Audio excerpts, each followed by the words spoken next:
All right, friends, it's Ian. I'm back with a new video. I'm going to do a reaction video to some dude who is using fake cosmetics to create a fake physique.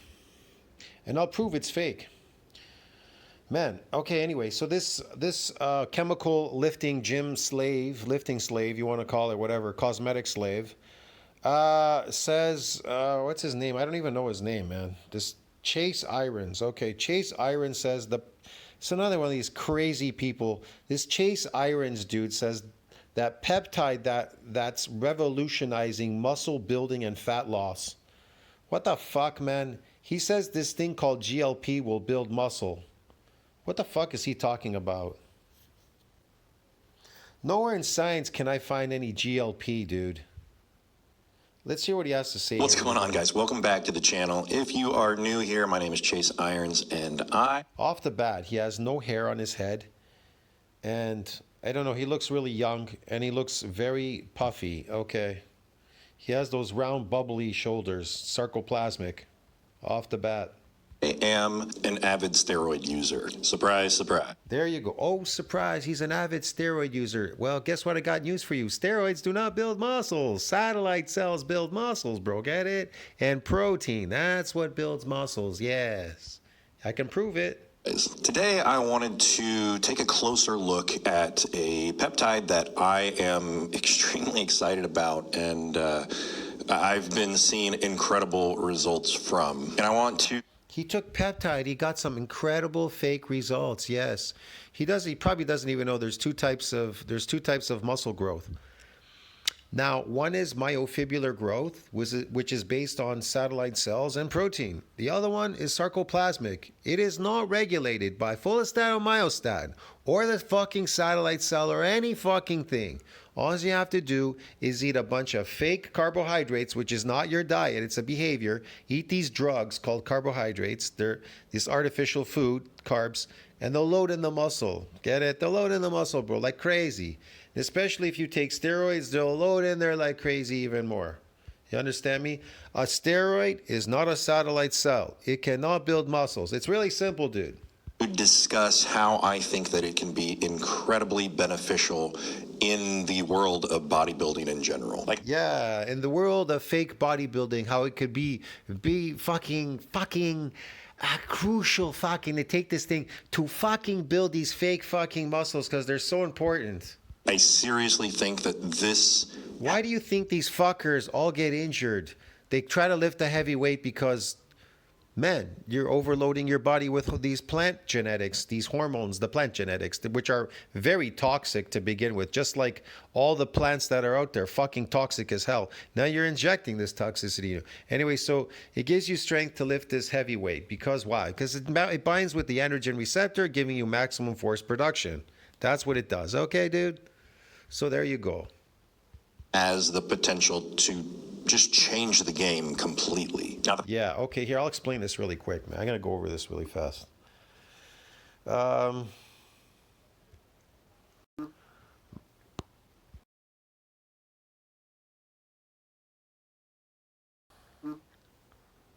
So this is what gives you, what is this? Okay, so this is what gives you this maximum strength. These androgen receptors, how do they do that? With the hormones bind to it. Your hormones will bind to the androgen receptor. Now, if you inject hormones artificially, they'll bind with it. Remember, when you're injecting hormones, these artificial hormones in your body thinks it's going through a famine. That's what's really happening. That's why people ask, well, how come when I go on a fasting diet or starvation diet, I'm starving, my hormones are through the roof, my growth hormone, my testosterone's through the roof, because it's there to preserve you. So when you inject it, it thinks the same thing, but whatever. So it's binding with the androgen receptor, which controls that strength. So the more of it that you can bind with the androgen receptor, the more force production you can exude. But however, it controls the strength, but not the mass of the limb muscles. See that? Not the mass of the limb muscles. So what controls the mass of the limb muscles? Well, I'm going to show you what controls the mass of the limb muscles. And it ain't this GLP or steroids. They don't control the mass of the limb muscles, broski. Get it? You want to see what controls it? I've done it in every video.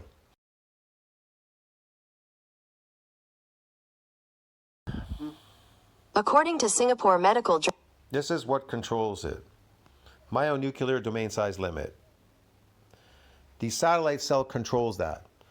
Now, MND size has a ceiling limit during hypertrophic process beyond which extra myonuclei are donated by satellite cell to do what? To support further muscle growth.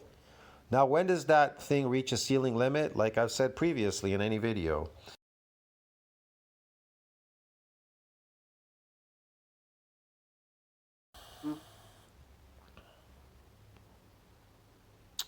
Okay, hold on a second.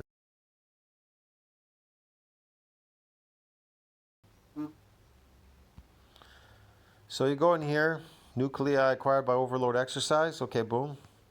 Scroll down. It says NCBI. There's a map here, it tells you. See that where it says untrained and then it says first training? Can you see that right there? It says untrained, first training. What does it say there? Satellite cell fusion. Does it say that GLP is fusing with the myofibrillar? Does it say steroids are fusing with the myofibrillar? No. You want to know what fucking is fusing with that fucking muscle, that fucking fiber, dude? The fucking satellite cells, yes, they're quiescent. You want to know why? They're donating their nuclei. That's how come it's able to hypertrophy here. It's hypertrophying because these nuclei is donated by the satellite cell. It's nuclei. They synthesize. Sorry, man, I got cut off there for a second. Hold on a second. Give me a second here again. So yeah, as I was saying there, they hypertrophy. They synthesize protein. That's their job. That's what they fucking do. Okay, dude? So anyway, yeah, and so untrained, what's a unique feature of these untrained muscles? They get stiff and sore due to what? Muscle damage, untrained muscles. That's what a unique feature is of it. That's why it says untrained first training satellite cell fusion. Get it? So if you go here, satellite cell fusion, what does that look like? Okay, it looks like this.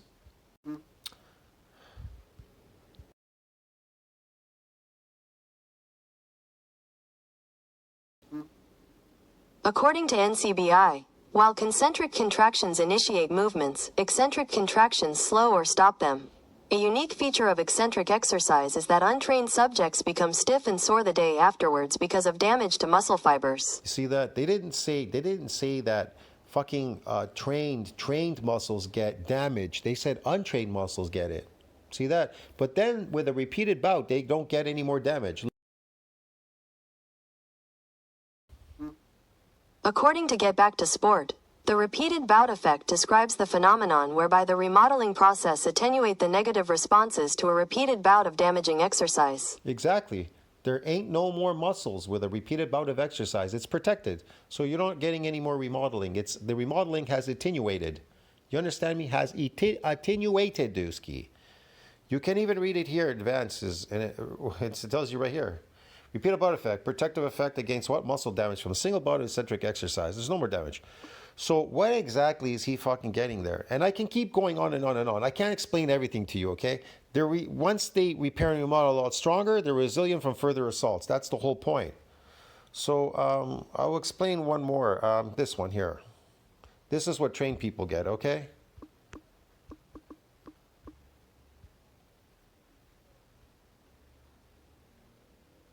So 6 weeks of high resistance training in trained young men is largely attributed to what? Sarcoplasmic hypertrophy. Sarcoplasmic hypertrophy is a hypertrophy. There's two types of hypertrophy.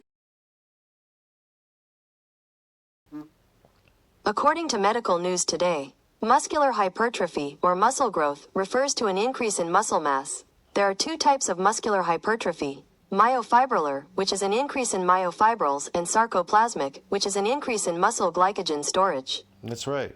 One of the things they ponder the protective effect against muscle is the increase in sarcomere number in muscle fibers. You understand me? But that is myofibrillar growth.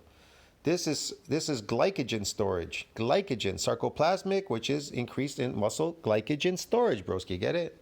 Fake muscles.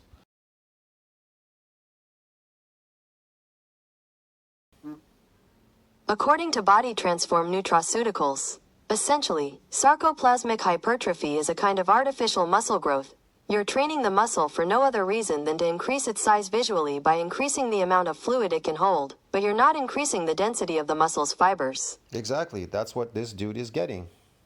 You understand me? With all these steroid channels and all these fake people, this is what The they're doing. peptide that I'm talking about is retatrutide. So if you've been following along in the Retatrutide, fitness retatrutide. craze, weight loss craze, health craze world, you probably have heard of semaglutide or tirzepatide. Today I'm going to Look, the science is not hard to find, okay? I always post in my community section. It's not hard to find any of these things. You know, this is not based on exercise-induced muscle damage. He doesn't do any of that. I already know this channel. I've seen him before. He doesn't do any of these things. So muscle still has to be built naturally in the natural world. But him telling you GLP is going to build muscles, these peptides are going to build muscles, these steroids are going to build muscles. Steroids, you could have done anything, providing you eat a lot of complex carbohydrates, you will build these phony sarcoplasmic muscles. The drugs are just keeping the energy in the muscles when it's coming in because it thinks you're starving. Get it? You're going through a famine because you injected hormones in you. They're sky high. So anything that is coming in now is going to be stored. It's going to be forced to be stored in the sarcoplasm. And so you're going to have these phony muscles. And then it gives you a kind of cosmetic look because they're stimulating certain things in the skin and the muscle. These hormones, that's what they're doing. They're plant hormones. They're plant genetics. You're injecting plant genetics in you. They're not human. They're not human hormones. They're not your hormones. Get it, man? They're not yours. And so they're going to exude a different look. But that whole big puffy look he's got, because these are enhanced, that's why they call them enhanced performing drugs. They are not muscle building drugs, dude. If they were muscle building drugs, then why aren't you building muscles when you come off it? If it could build a muscle, everybody would take it and it would just build a muscle and then you wouldn't have to take these steroids ever again. So why are you shrinking so fast after you stop taking these drugs? Why do people, especially orals, when these guys take these oral drugs and everything, why do they shrink so fast? Because it's sarcoplasmic, it's fluid. It isn't muscle. If it was contractile muscle, do you think it would just fucking go away? Made out of proteins? It would just like disappear, just like go, you would just pee it all out the next day. Come on, bro. You're fucking smart enough. You people are smart enough out there. You're not stupid. discuss retatrutide and how I feel that it is superior. Retatrutide, how I feel superior. Retatrutide, butide, and ketutide. All these fucking drug addict people, whatever, they're all stupid. You understand? Look, the thing is, I don't really have nothing against them. People can take drugs. Tony Hughes, all these people, these crazy people. Take your drugs, enjoy yourself, fucking jump in a lake, whatever. Do whatever you want. I have nothing against it. I think it's fun. I think you can explore these things. It's great. People are smoking marijuana, drinking alcohol, doing all kinds of hard drugs out there. Why not do steroids, right? Whatever. It's just another step in the evolution of entertainment. Get it, dude? To semaglutide or tirzepatide and how I think it can help. Yeah, I take zepatutide, kepatutide, and shepatutide. I know a guy that took Sustanon 250 and he got the same results. Why does he need to take zutide, ketutide, and judutide? Maybe they have more toxicity in them. They'll destroy you. Why not just take the steroid that has the least amount of toxicity and just work from there, dude, and create these sarcoplasmic fake muscles than the last time? Wildly with both fat loss and muscle building. I'm also going to be sharing my personal Fat loss, that's the reason people take anabolics. The higher ratio to androgenic is anabolic. And so what it does is it suppresses the triglyceride and then it keeps the energy in the muscle, the glycogen. experience with retatrutide, including a dosing protocol and the fat loss supplements that I used alongside of it to maximize my results. Before we get into that, I want to recognize our sponsors, Chase Irons Fitness, Injectable L-Carnitine. Yeah, I don't want to know about your fucking shit you're selling, dude.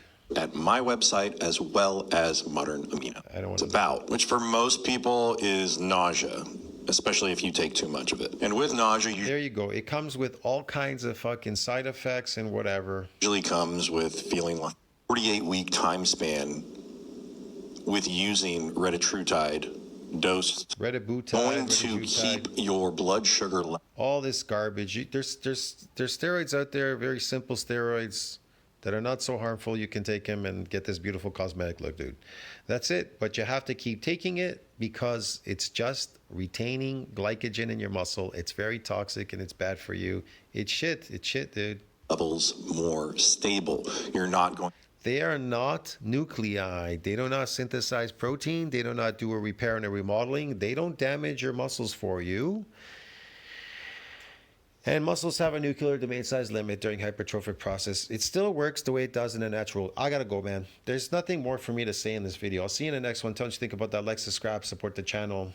Yeah, peptide revolution. Yeah, it's revolutionizing. I'm not saying all peptides are bad. There's some peptides out there that are pretty good at what they do. Like, what is it? BBC 157 and TB 500. Apparently, they work good together for healing. So I know a lot about drugs and these peptides because I keep up with it. I read all this information. There's other stuff, even lengthening telomeres. They have fucking peptides to lengthen telomeres, a bunch of stuff. I don't really know. I can't tell you if they all really do these things. They do or they don't, or they help. Some help, some don't. I don't know. It's hard to say, man. I'll see you in the next one. Tell me what you think about that. And comment down below. See you next video. I'm not gonna go through the whole video. If you want, you can go there and watch this video. I'm not gonna go through. I looked at a little bit of it, but that's enough. I just want to explain to you what these people are doing. See you in the next one. Ciao, friends.